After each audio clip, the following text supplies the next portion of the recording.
And also in other Commanders news tonight, police have made an arrest in the shooting of running back Brian Robinson Jr. A 17-year-old was taken into custody in Northeast D.C. today. Robinson, as you probably remember, was shot twice in the leg during an attempted carjacking back in August. Now, police are still searching for two other people who may be connected to this incident. Now, the arrest in Robinson's shooting also highlights an ongoing issue of youth crime in the district. That is one police chief, Robert Conte, has been very vocal about calling it alarming. Yeah, reporter Mariel Carbone is live for us on H Street tonight. And Mariel, what can you tell us about this uptick?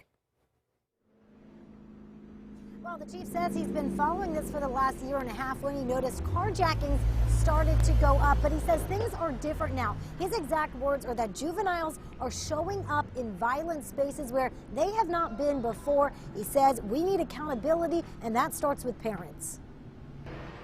Young kids have to think about what they do. You think you're going to constantly hurt someone and get away with it. It just don't work that way. You know, eventually you're going to get caught. And that's the case here on H Street. Wednesday, Police Chief Robert Conte announced the arrest of a 17-year-old in connection to the robbery and shooting of Commanders player Brian Robinson Jr. Young kids saw him and they really tried to rob or take his car. Anwar Salim was there that night. He is the executive director of H Street Main Street.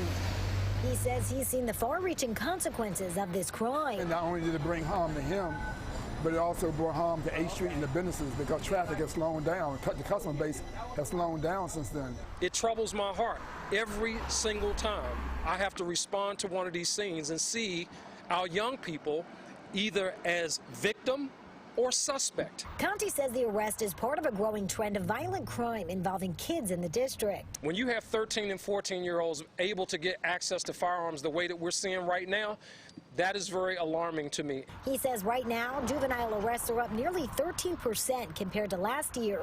And police have arrested roughly 900 people under 18 this year. Some of our young people are showing up in violent spaces where they have not before. That is a concerning thing, and everyone has to take a hold of that. Parents have to take responsibility. You know, we have to find a way to strengthen families. We have to do it not only in the living room, but we also have to do it in the classroom. And again, there are still two more suspects in this case involving Robinson. One was caught on surveillance video with a gun in his hand. The other was believed to be driving the getaway car. Police are asking if you know any information to contact them. Reporting live on H Street tonight, I'm Mariel Carbone, DC News Now.